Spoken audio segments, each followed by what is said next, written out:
If you're serious about building muscle and transforming your physique, this video is going to help you nail your nutrition, which is key to overall performing in the gym, covering between workouts, and actually building muscle. So let's dive right into a science-backed muscle building diet. Remember, it's not all about eating chicken, brown rice, and broccoli. While those foods can play a part, there's much more to it. It comes down to mainly calories, protein, carbs, and fat. Once you get these down, you'll be well on your way to sculpting the body you've always wanted. First of all, calories. If you want to maximize your muscle growth while minimizing your fat gain, you need to find that sweet spot. Research has shown that going overboard on calories does not necessarily lead to more muscle growth. In fact, it can lead to a lot of excess fat gained. So here's the deal. You want to slowly gain between 2 to 4 pounds a month. And to work out how many calories you actually need, what you can do is you times your body weight by 15. That will give you your maintenance calories, and then increase it by 200 to 400 calories. That will bring you into a surplus.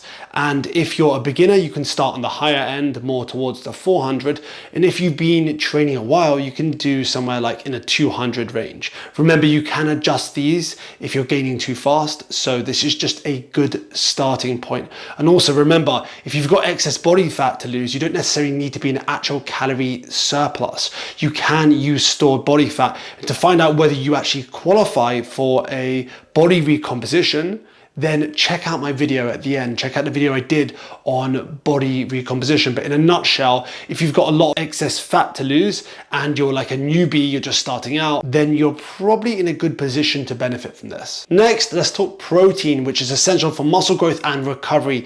A 2018 analysis actually found that the optimal range for muscle growth varies between 0.7 to 1 gram per pound of your body weight. That's around 1.6 to 2.2 grams per kilogram of your body weight. You can safely have more than that, but it's not going to lead to extra muscle growth. But that just can be a personal preference. Obviously, if you don't have anything particularly wrong with your kidneys or any health condition, you can safely have quite a bit beyond that, but I don't suggest it. Then you're going to make sure you're getting some carbs in. You can build muscle without carbs, but studies have found that you do perform better in the gym and outside the gym when you consume carbs. That's the majority of people. Some people will need less carbs, some people more carbs, that depends, but you want to make sure you're getting in enough carbs. I would suggest between 35 to 50% of your calories actually coming from carbs. That's the bulk of your diet, especially when you're building muscle. Fats are often overlooked, but they're essential for hormone production and your overall health. So make sure you're getting between 0.25 to 0.5 grams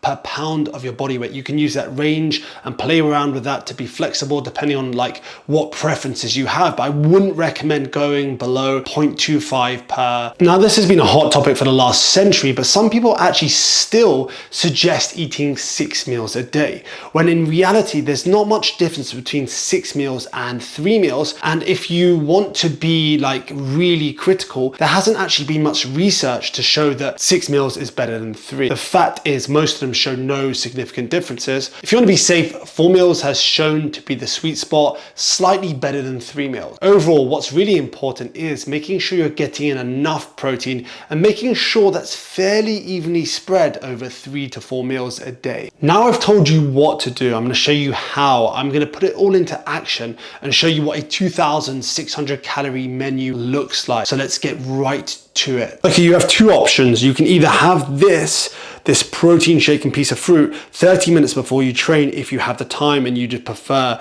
having something before you train or after you train. The research shows that either will work well. Meal 1 is literally 1 to 1.5 scoops of protein powder, mix of 200 mils of water, a pinch of salt. Alongside that, you want a piece of fruit and maybe some dried fruit for additional carbs. Meal 2, this can be anywhere between 1 to 2 hours after your workout, more like 1 hour if you've consumed the protein shake before rather than after. You want this meal to contain both carbs and protein in order to maximize growth and recovery.